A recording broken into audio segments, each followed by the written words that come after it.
খালেদা জিয়ার চাহিদাটা পূর্ণ হলো, মানে খালেদা জিয়ার সিদ্ধান্তটা বা খালেদা জিয়ার পরামর্শটাই কার্যকর হলো। এই বৈঠকে অনেক কিছু পরিবর্তন হয়ে গেছে। বাংলাদেশে এক ধরনের বিরোধ তৈরি হচ্ছিল, ডক্টর ইউনূসকে নিয়ে বিএনপি নেতাদের মধ্যে লাগামহীন কথাবার্তা হচ্ছিল, নির্বাচন নিয়ে এক ধরনের ধোঁয়াশা ছিল, সরকারেরও অনেক কিছু অস্পষ্ট হচ্ছিল যে নির্বাচনের তারিখ বা নির্বাচন কখন হবে বোঝা যাচ্ছিল না। তো এটা ঘোষণা হয়ে গেল, বলা যায় যে সিদ্ধান্ত হলো। আজকের মূল বিষয় হলো খালেদা জিয়ার পরামর্শ বলি বা খালেদা জিয়ার ইচ্ছা বলে ওইটার জয় হয়েছে আজকে। অনেকে মনে করতে পারেন এবং অনেকে আলোচনা আসতেছে ডক্টর মোহাম্মদ ইউনূসকে বিএনপি রাষ্ট্রপতি করতে চাইবেন। অনেকে সোশ্যাল মিডিয়া লিখতেছে ভবিষ্যৎ রাষ্ট্রপতি এবং ভবিষ্যৎ প্রধানমন্ত্রীর সাক্ষাৎ। আসসালামু আলাইকুম ওয়া রাহমাতুল্লাহি ওয়া বারাকাতুহু। স্বাগত জানাচ্ছি ইনসাফের নিয়মিত আয়োজন সম্পাদকের দৃষ্টিকোণ অনুষ্ঠানের আজকের পর্বে। আজকে আমরা কথা বলবো লন্ডনে প্রধান উপদেষ্টা ডক্টর মোহাম্মদ ইউনূস এবং বিএনপির ভারপ্রাপ্ত চেয়ারম্যান তারেক রহমানের মধ্যকার বৈঠক নিয়ে। স্যার, আপনার কাছে আমার প্রথম প্রশ্ন হলো, তারেক রহমান এবং ডক্টর ইউনূসের এই বৈঠকটাকে আপনি কিভাবে দেখছেন? এবং বৈঠক শেষে সিদ্ধান্ত আসলে যে বা তারেক রহমান প্রস্তাব দিলেন যে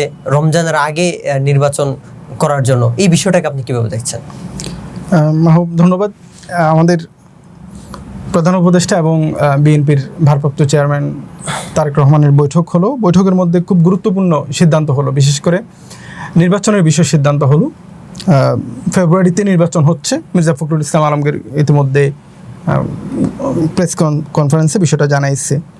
তো প্রথম হলো বৈঠকটা জরুরি ছিল। এর আগের পর্বে আমরা এটা নিয়ে আলোচনা করছিলাম যে বৈঠকটা অত্যন্ত জরুরি এবং এই বৈঠকটা অনেক কিছুই পরিবর্তন করে দিতে পারে। তো আমরা দেখলাম এই বৈঠকে অনেক কিছু পরিবর্তন হয়ে গেছে। যে ধরনের বাংলাদেশে এক ধরনের বিরোধ তৈরি হচ্ছিল, ডক্টর ইউনূসকে নিয়ে বিএনপি নেতাদের মধ্যে লাগামহীন কথাবার্তা হচ্ছিল, অনেকে নির্বাচন নিয়ে এক ধরনের ধোঁয়াশা ছিল এবং সরকারেরও অনেক কিছু অস্পষ্ট হচ্ছিল যে নির্বাচনের তারিখ বা নির্বাচন কখন হবে বোঝা যাচ্ছিল না। তো এটা ঘোষণা হয়ে গেল, বলা যায় যে সিদ্ধান্ত হলো। এখানে সবচেয়ে আমার কাছে যে জিনিসটা সবচেয়ে ভালো লাগছে বা এটা একটু মানে যে জিনিসটা যেটা হয়তো অনেকের সেভাবে নজরে আসতেছে না, তা হলো এখানে তারেক রহমান কথা বলার সময় এবং যে যৌথ বিবৃতিতে তারেক রহমান জানাইছে আমরা এটা চাই এবং বিএনপির চেয়ারপারসন খালেদা জিয়া এটা চান, মানে তারেক রহমানের মা এটা চান। তো প্রধান উপদেষ্টা খালেদা জিয়ার এই মতামতটাকে এজন্য বিশেষভাবে এটাকে উল্লেখ করা হয়েছে। যৌথ বিবৃতির মধ্যে এটা উল্লেখ করা হয়েছে যে খালেদা জিয়াও চাচ্ছেন যে রোজার আগে নির্বাচনটা হয়ে যাক। তো এইটা অর্থাৎ ফেব্রুয়ারিতে নির্বাচনটা হয়ে যাক। তো এইটা খালেদা জিয়ার চাহিদাটা পূর্ণ হলো, মানে খালেদা জিয়ার সিদ্ধান্তটা বা খালেদা জিয়ার পরামর্শটাই কার্যকর হলো। এটা গুরুত্বপূর্ণ, কারণ তিনি আসলে অভিভাবক সুলভ, আমরা এর আগেও আলাপ করছিলাম, তিনি অভিভাবক সুলভ আচরণ করছেন। তিনি যখন ডক্টর ইউনূসকে নিয়ে বিএনপি নেতারা আজে বাজে কথা বলতেছিল, মানে এই সরকারের অযৌক্তিক সমালোচনা করতেছিল, সরকারের সমালোচনা কিছু তো করতেই হবে, অযৌক্তিক সমালোচনা করতেছিল, তিনি তাদেরকে থামালেন, বললেন যে আলাপ আলোচনা করে সমস্যা সমাধান করো। এবং তিনি একই সাথে এপ্রিল নির্বাচনের যখন ঘোষণা আসলো, তিনি আজকে তারেক রহমানের মাধ্যমেই তিনি জানালেন যে তিনি চান, তার পরামর্শ হলো ফেব্রুয়ারিতে হোক নির্বাচনটা, রোজার আগে হোক, এবং ডক্টর মোহাম্মদ ইউনূস এটা মেনে নিলেন। তো আমরা এটা একটা অসাধারণ, আমি বলতে পারি যে বিরোধিতার জন্য বিরোধিতা নয়, এবং একটা রাজনীতির মধ্যে যে পরিবর্তন আসা, যেটা আমরা আশা করতেছিলাম যে বাংলাদেশের রাজনীতি আগের অবস্থায় ফিরে যাবেন, এটার মধ্যে সৌহার্দ্য থাকবে, এটার মধ্যে সম্মান থাকবে। তো ডক্টর ইউনূস সম্মান দেখালেন খালেদা জিয়াকে, এবং খালেদা জিয়া এর আগে ডক্টর ইউনূসের ব্যাপারে খুবই পজিটিভ সিদ্ধান্ত নিয়েছেন। তো আজকের মূল বিষয় হলো খালেদা জিয়ার পরামর্শ বলি বা খালেদা জিয়ার ইচ্ছা বলে ওইটার জয় হয়েছে আজকে। এবং তাদের যে বৈঠকটা অত্যন্ত, তারেক রহমানের ব্যাপারে এমনিতেও আওয়ামী লীগ ছড়াইছিল যে তারেক রহমান বেয়াদব, মানে বড়দের সম্মান করে না, এটা সেটা অনেক কিছুই, কিন্তু তারেক রহমান আজকে আবার প্রমাণ করলেন যে তিনি সম্মান দিতে পারেন এবং দেন তিনি সম্মান। তিনি ডক্টর মোহাম্মদ ইউনূসকে অত্যন্ত সম্মানের সাথে কথা বললেন এবং বললেন যে আম্মা আপনাকে সালাম জানাইছেন। এটা আন্তরিকতাপূর্ণ এবং বৈঠকটা অসাধারণ হয়েছে। এবং কিছু বিষয় তো আমরা জানতে পারছি, যেটা যৌথ বিবৃতি এবং তাদের প্রেস কনফারেন্সের মধ্যে, সংবাদ সম্মেলনের মাধ্যমে সরকার, মানে অন্তর্বর্তীকালীন সরকার এবং বিএনপির যৌথ প্রেস কনফারেন্সে যে বিষয়টা আসছে। কিন্তু এছাড়া ওনাদের মধ্যে ওয়ান টু ওয়ান, মানে একান্ত বৈঠক হয়েছে। তো এই বৈঠকের বিষয়ে আমরা জানবো না, হয়তো এগুলো কখনোই জানা নাও হতে পারে বা জানতেও পারি কখনো কখনো যদি ওনারা এটা প্রকাশ করেন। তো ওনাদের মধ্যে হয়তো অনেক আলাপ হয়েছে যেগুলো আমরা জানি না। এখানে যে গুরুত্বপূর্ণ বিষয় ডক্টর ইউনূস একটা বিষয় বিশেষভাবে নিয়ে আসছেন, তা হলো সংস্কার এবং যে কাজগুলো জরুরি কাজগুলো এগুলো দ্রুত করা হবে। তাহলে তো বিএনপির উচিত হলো এখন সরকারকে অনেক বেশি সহযোগিতা করা, যে কাজগুলো করা দরকার এগুলোর জন্য দ্রুত হয়ে যায়। আর সরকারের উচিত যেহেতু হাতে খুব বেশি সময় নেই, দ্রুত এই বিষয়গুলোর শেষ করা। তো আমার মনে হয় যে সরকার জুলাই যে ঘোষণাপত্র এটা দেয়া এবং আওয়ামী লীগের বিচার, হাসিনার বিচার, গণহত্যার বিচার, এই যে কাজগুলো করে সরকার ফেব্রুয়ারিতে নির্বাচন দিয়ে দিতে পারে। এবং ডক্টর ইউনূসের আসলে তিনি তো বিশ্ববরণ্য একজন মানুষ, তো তার জন্য এত ঝামেলার মধ্যে থাকাটাও কঠিন। আরেকটা বিষয় এখানে অনেকের হয়তো নজরে আসছে, এটা নিয়ে সমালোচনা হচ্ছে।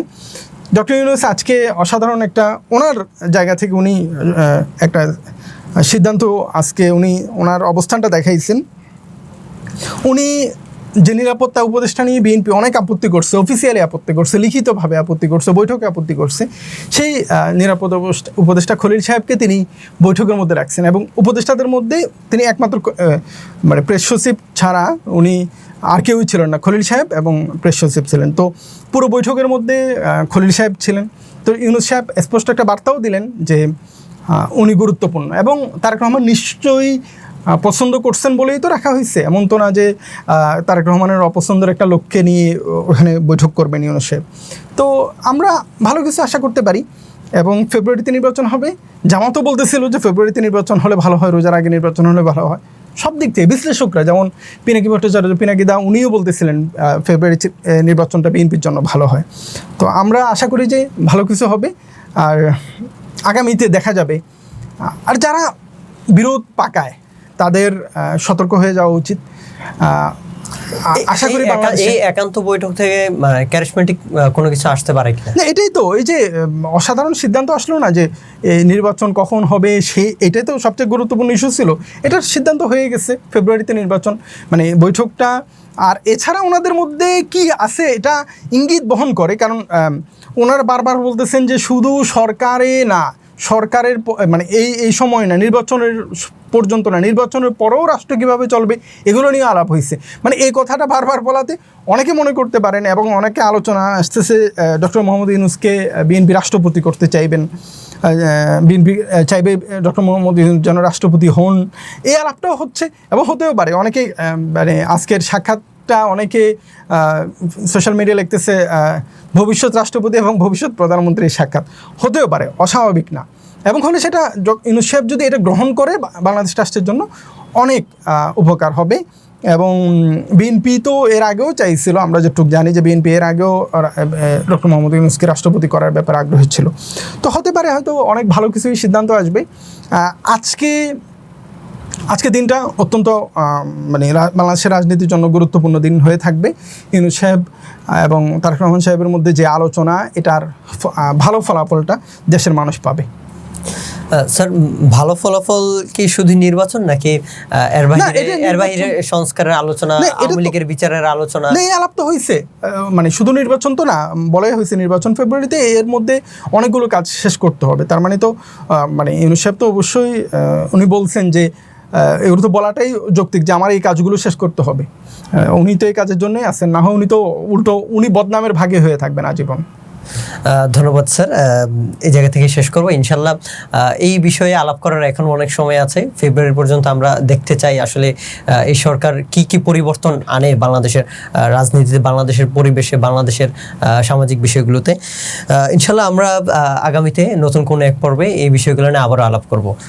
শেষ সময় পর্যন্ত ভালো থাকুন, সুস্থ থাকুন। আসসালামু আলাইকুম ওয়া রাহমাতুল্লাহি ওয়া বারাকাতুহু।